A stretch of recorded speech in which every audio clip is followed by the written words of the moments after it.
વિરામ બાદ સ્વાગત। ગાંધીનગરમાં ગુજરાત પાણી પુરવઠા અને ગટર વ્યવસ્થા બોર્ડના કર્મચારી સંઘનું વિરોધ પ્રદર્શન। ગુજરાત પાણી પુરવઠા બોર્ડની પ્રયોગશાળાના આશરે 300 જેટલા કર્મચારીઓ પોતાની માંગને લઈને ભૂખ હડતાળ પર ઉતર્યા છે।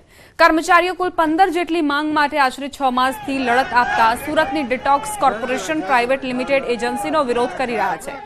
એજન્સી સમયસર પગાર અને પ્રવાસન ભથ્થું ન આપતી હોવાના આક્ષેપ સાથે વિરોધ નોંધાવી રહ્યા છે।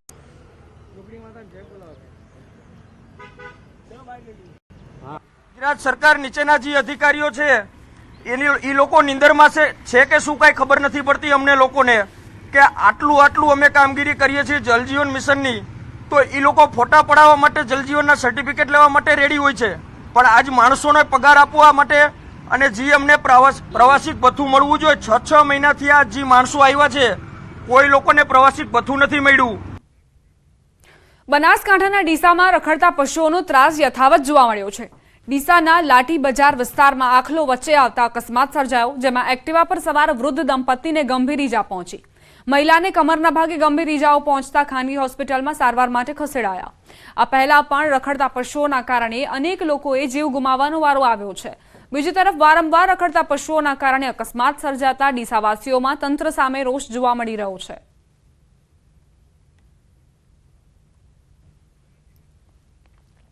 તો ડીસામાં રખડતા પશુઓના કારણે એક વૃદ્ધ દંપતી જેમને ઈજાઓ પહોંચી છે, અકસ્માત સર્જાયો હતો, જેમાં જે મહિલા હતા તેમને કમરના ભાગે ગંભીર ઈજાઓ પહોંચી છે। તેમને તાત્કાલિક હોસ્પિટલમાં ખસેડવામાં આવ્યા, પરંતુ સવાલ અહીં એ કે ક્યાં સુધી આખરે નિર્દોષ નાગરિકોને આ જ રીતે રખડતા પશુઓનો ભોગ બનવો પડશે।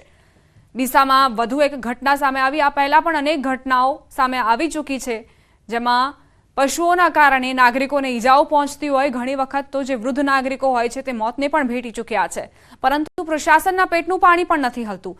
અધિકારીઓ એસી ચેમ્બરમાં બેસીને માત્ર ને માત્ર આદેશ આપવામાં વ્યસ્ત છે, જમીની હકીકત જોવામાં કોઈને રસ જ નથી। રખડતા પશુઓના કારણે અનેક લોકોએ જીવ ગુમાવ્યા છે, પરંતુ પ્રશાસન અહીં જાગવાના મૂડમાં નથી। સ્થાનિકોની સમસ્યાઓ, સ્થાનિકોની મુશ્કેલીઓ પ્રશાસનના કાન સુધી નથી સંભળાઈ રહી। લાઠી બજારમાં એક આખલો વચ્ચે આવી જતા જ વૃદ્ધ દંપતી જે નીચે પટકાઈ છે અને મહિલાને કમરના ભાગે ઈજા પહોંચતા તેમને સારવાર માટે ખસેડાયા। સમાચાર ગીર સોમનાથથી। ગીર સોમનાથ જેવી જ ઘટના સુરતથી સામે આવી છે। બળજબરીથી સગીરને સાધુ બનાવવાનો આરોપ મુકાયો। સુરતમાં વડતાલ સ્વામિનારાયણ સંપ્રદાય પર આક્ષેપ મુકાયો છે। સુરતમાં 17 વર્ષના સગીરને સાધુ બનાવવાનો આક્ષેપ મુકાયો। સ્વામિનારાયણ સંપ્રદાય પર સગીરના પિતાનો આરોપ। 14 એપ્રિલ 2024 સુરતના સરથાણા પોલીસમાં ગુમ થયાની પિતાએ ફરિયાદ લખાવી હતી। પિતાનું કહેવું છે કે દીકરાને લેવા જાય છે તો આપતા નથી। પુત્રનું બ્રેન વોશ કરી દીધાનો પણ પિતાએ આરોપ મૂક્યો છે। વર્ષ પહેલા પુત્રનો સ્વામિનારાયણ સંપ્રદાય સાથે સંપર્ક થયો હતો। પુત્રને ગઢડા, ખોપાડા, બાબરા અને ત્યાંથી સુરત લવાયો હતો। પિતાની માંગ, મારો પુત્ર પાછો આપો। એકના એક સગીર પુત્રની માતા નથી। હાલમાં સરથાણા પોલીસ ઘટના સ્થળે પહોંચી છે અને આ મામલો થાળે પાડવાનો પ્રયત્ન કરવામાં આવી રહ્યો છે। ગીર સોમનાથમાં જે ઘટના બની, એક ઓડિયો ક્લિપ વાયરલ થઈ, તેવી જ ઘટના સુરતમાં પ્રકાશમાં આવી છે। ફરી એક વખત સ્વામિનારાયણ સંપ્રદાય વિવાદમાં આવ્યો છે અને એક યુવાનને સાધુ બનાવવાનો મામલો છે। ખુદ એના પિતાએ આક્ષેપ કર્યો છે, બ્રેન વોશ કરી એને ફસાયો છે અને એને ભણવા પણ નથી દીધો અને અમારા કુટુંબને આખું બેહાલ કરી દીધા છે। અમારા માજી 80 વર્ષના છે, ત્યાં દવાખાને છે, એને 15થી અનાજ નથી લીધું, એને પણ કાંઈ પણ હાનિ પહોંચી અમારા કુટુંબને તો એ આ સ્વામિનારાયણ સિલ્વર ચોક મંદિર રહેશે અને વડતાલ સ્વામિનારાયણ મંદિર એની સંસ્થા છે જૂના આચાર્યની, રાકેશ પ્રસાદની। એ આવા જ ધંધા કરે છે, બધા છોકરાઓને ફસાવે છે, બધું કરે છે। અચ્છા, તમારી સાથે બાળક કઈ રીતે સંપ્રદાયમાં આવ્યું? બાળક તો અમારો મંદિરે દર્શન કરવા જતો હતો, અમારા સંપ્રદાયની લાગણી છે એટલે દર્શન કરવા જતો હતો। દર્શન કરવા તો બધા જતા જ હોય, પણ એવી રીતે છોકરાને ફસાવાની જરૂર નથી। 1 વર્ષથી આ છોકરા પાછળ પડી ગયા હતા। બાળકને મળવાનો પ્રયાસ કર્યો, શું કે છે? બાળકને મળવાનો પ્રયાસ કર્યો, તમને મળવા દીધો ને અમે ગયા તો અહીંયા હંગરી દીધો। અચ્છા, કઈ રીતે એ બાળક ફસાયો અને પરિવાર પાછું લેવા ગયું તો શું થયું? પરિવાર પાછો લેવા ગયો તો એ બાળકને એવું એને શીખવાડી દીધું કે તમે મારા મા બાપ જ નથી। હવે શું ઈચ્છો છો તમે? હવે અમે ઈચ્છીએ છીએ ભાઈ અમારા વારસા માટે અમારા છોકરાને લઈ જાવ છે। તો અત્યારે એને હવે પોલીસ કેસ કર્યો છે અને બીજા નંબરમાં એ હવે કોર્ટમાં બધું જવાનું છે અને અમને હોપતા નથી। અચ્છા, બાળક 17 વર્ષનો આ બાળક છે કે જે તેના માતા પિતાનું કહેલું કરતો નથી. માતા પિતાને જ્યારે લેવા જાય છે ત્યારે બાળક તેમને ઓળખવાને ના પાડી દે છે. એટલે કે વડતાલ સ્વામિનારાયણ સંપ્રદાય ફરી વખત વિવાદમાં આવ્યો છે અને બાળક પહોંચ્યું છે સુરતના સરથાના પોલીસ મથકે અને કહી શકાય કે હવે મા બાપ પહોંચ્યા છે પોલીસ સ્ટેશન પોતાના બાળકનો કબજો મેળવવા માટે. કેમેરામેન ભરત બ્રહ્મભટ્ટ સાથે કૃષ્ણ પટેલ, ન્યૂઝ 18 ગુજરાતી, સુરત. અમદાવાદ ક્રાઇમ બ્રાન્ચે 2 આરોપીઓની ધરપકડ કરી છે. ટ્રેક્ટરની ટ્રોલી નીચે ચોરખાનું બનાવી દારૂ સપ્લાય કરતા હતા. બાતમીના આધારે નાના ચિલોડા પાસેથી ધરપકડ કરવામાં આવી છે.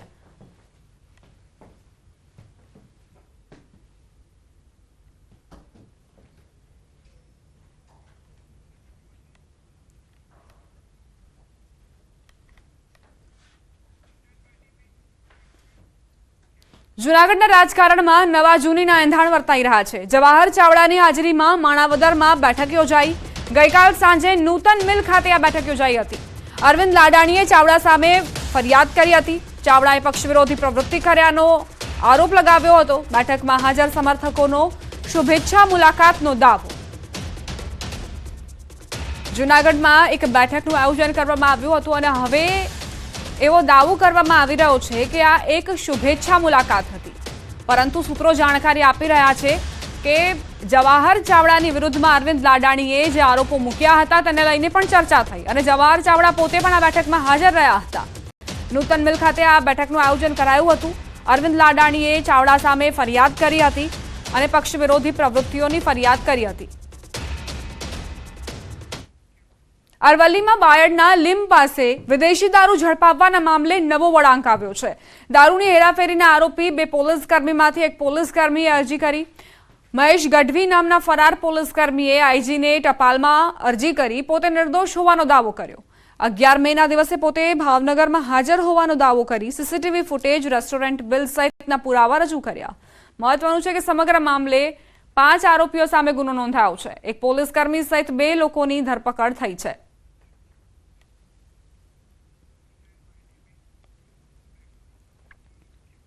હાલ કેરીની મોસમ પૂરજોશમાં ચાલુ છે ત્યારે પોરબંદર માર્કેટિંગ યાર્ડમાં ગીરની કેસર કેરીની સાથે પોરબંદર જિલ્લાના સ્થાનિક બરડાની કેસર કેરીનો પણ ભારે દબદબો જોવા મળ્યો.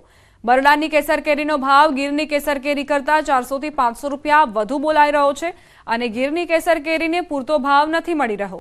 વેપારીઓનું કહેવું છે કે હાફૂસ કેરી એક સપ્તાહ બાદ બંધ થઈ જશે, ત્યારબાદ કેસર કેરીનો યોગ્ય ભાવ મળી રહેશે.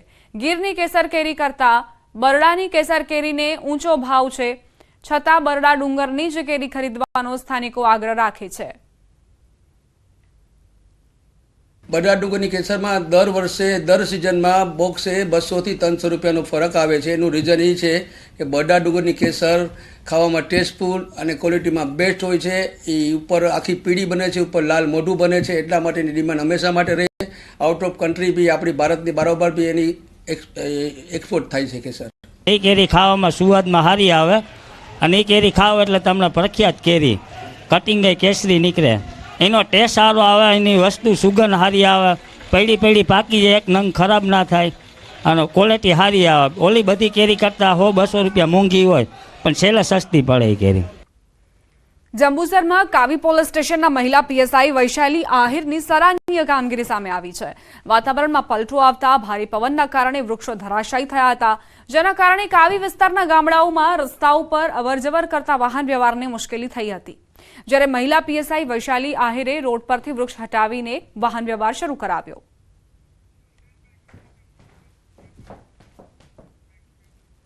આ સાથે જ બુલેટિનમાં અત્યારે બસ આટલું જ. વધુ અપડેટ્સ માટે આપ જોતા રહો ન્યૂઝ 18 ગુજરાતી.